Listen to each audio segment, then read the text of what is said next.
تصاویر رسیده از شهر غزه از بمباران شدید مناطق مختلف این شهر حکایت دارد. هواپیماهای رژیم صهیونیستی از ساعتی پیش حملات خود را تشدید کردند و مناطق مختلف غزه را هدف قرار دادند. بسیاری ها در این روزها پرسان می کند که آیا پروردگار من اهل غزه را نمی بیند؟ آیا پروردگار من دعاهای من را نمی شنود؟ آیا پروردگار من نمی بیند که در غزه ظالمان چی می کنند؟ آیا پروردگار وعده نداده است که مؤمنان و اولیای خود را نصرت می کند؟ چه حکمت هایی در کار است که رب العالمین می بیند که زنان و کودکان خونشان در غزه ریختنده می شود؟ چه حکمت هایی در کار است که نصرت نمی آید تا هنوز اطفال خونهایشان ریختنده می شود، خانه بر سرشان ویران می شود؟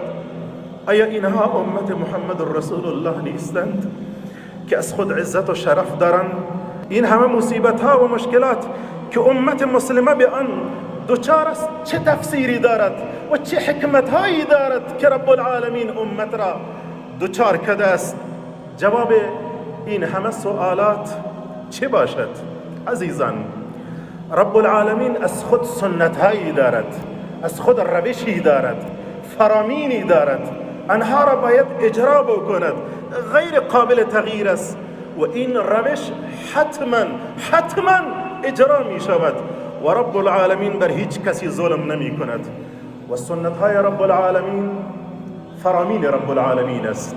ولن تجد لسنت الله تبدیلا، نخواهی یافت هیچ تغییری را برای سنت رب العالمین و دستور می دهد که در امتان گذشته ای بندگانم سنت مرا ببینید. قد خلت من قبلكم سنن فسيروا في الارض فانظروا كيف كان عاقبة المكذبين.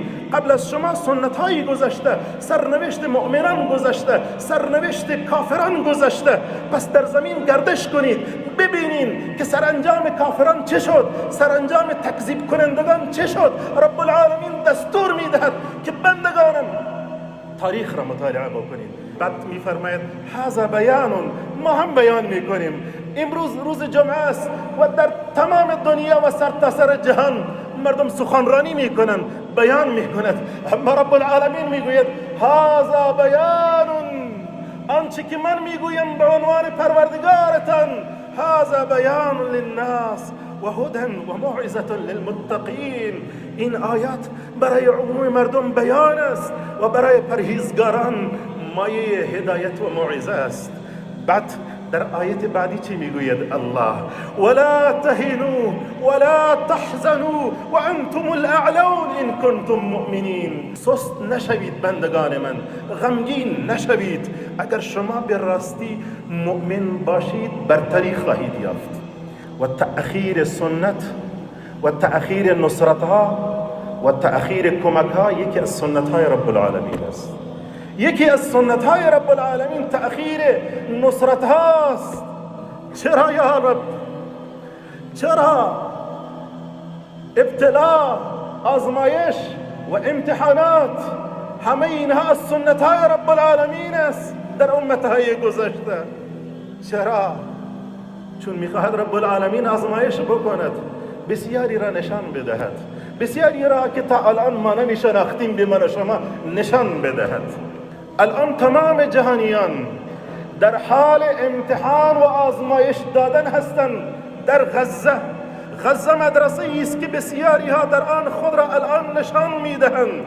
هر کسی میتواند خود را در غزه ببیند که در کجای قضیه قرار دارد. سازمان ملل، سازمان دیدبان حقوق بشر، سازمان دیدبان حقوق بشر، سازمان کنفرانس اسلامی، شما می توانید او را در غزه ببینید. شما می توانید چهره واقعی اینها را در غزه ببینید. بسیاری ها این روزها در حال امتحان دادن هستند. غزه مدرسه است که می توان در آن چهرهای واقعی کشورها را ببینید. اگر می خواهید چهره واقعی کشورها را ببینید در غزه الان اونجا آزمایش می دهند. وقتی زنان، اطفال را می بینید که به خاک و خون کشیده می شوند، خونشان ریختنده می شود، آن وقت شما مدعیان حقوق زن را در غزه میبینید، مدعیان حقوق کودکان را در غزه میبینید. آن وقت شما میبینید تا دین روز که برای ما میگفتن این مدعیان حقوق زن که ای مردم افغانستان شما برای حقوق زن هیچ ارزشی قائل نیستید. ببینید چهره واقعی امریکایی ها را، چهره واقعی غربی ها را الان شما ببینید. غزه مدرسه است که در آن میتوان بسیاری از سران کشورها را دید و بسیاری از سران کشورهای اسلامی را در آن دید و شناخت. غزه مدرسه است که در آن حتی اهل غزه، کودکان غزه، زنان غزه و مردان غزه را شما میتوانید در آن بهتر بشناسید. والله غزه الان مدرسه است که شما چهره واقعی بسیاری از انسانها را در آن مشاهده میکنین. شما در این روزا در غزه میبینین قوت ایمان کودکان و اطفال مردم فلسطین را. این روزها شما قوت ایمان زنان فلسطین را میبینید. سبحان الله. غزه مدرسه است که به ما نشان داد که مؤمن بزدل نیست. غزه مدرسه است که به ما نشان داد که مؤمن ترسو نیست. غزه مدرسه است که مردانش به جای خود، ببینین این تصاویر را، مردانش به جای خود که حتی کودکانش به ما درس دادن، حتی کودکانشان به ما درس شجاعت دادن. دیدیم که چطور کودکانشان سخن میگویند، دیدیم که چطور میغرند، دیدیم که چطور شجاعانه گپ میزنند، دیدیم چطور از ایمان میگویند. وقتی که به زبان طفل خردسال فلسطینی میشنوید حسبنا الله نعم المولا، جوش میآید، ایمان خود به خود به جوش میآید. آفرین بر شما ای اهل غزه با این تربیتتان. غزه مدرسه است که در آن مادران را میبینید که جسد کودک خردسال خود را و شهید خود را به هر دو دست گرفته است، میگوید ربا این را از من قبول میکن. سیاسرها را میبینید که فرزندانشان را با دستانشان گرفته است، طفل خردسالشان را اینطور گرفته است، میگوید ربا این را از من قبول کن پروردگار. این چیست؟ این ایمان است. والله ما ایمان واقعی را در غزه دیدم که چقدر این مردم ایمانشان قوی بوده است. عزیزان من، غزه مدرسه است که در آن مردانی را میبینید که همه چیز را از دست دادن، خانهشان ویران شده است، اطفالشان شهید شدند، زنشان شهید شده است. یک تن لباس دارد فقط، یک تن لباس دارد فقط، چهرهش غبار آلود است. نه اینکه شکایت نمی کند، نه اینکه شکایت نمی کند، نه اینکه وطنش را رها نمی کند، نه اینکه غزه را رها نمی کند، بلکه چی میگوید؟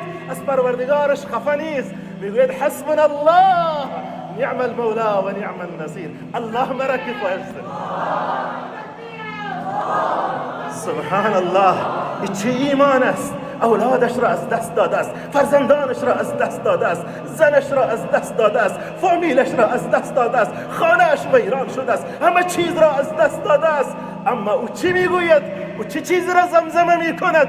نمیگوید، از کسی شاکی نیست، از هیچ کس شکایت نمی کند، از رهبرانش هم شکایت نمی کند، از دیگران هم شکایت نمی کند. میگوید حسبنا الله، الله ما را کافی است، الله ما را کافی است.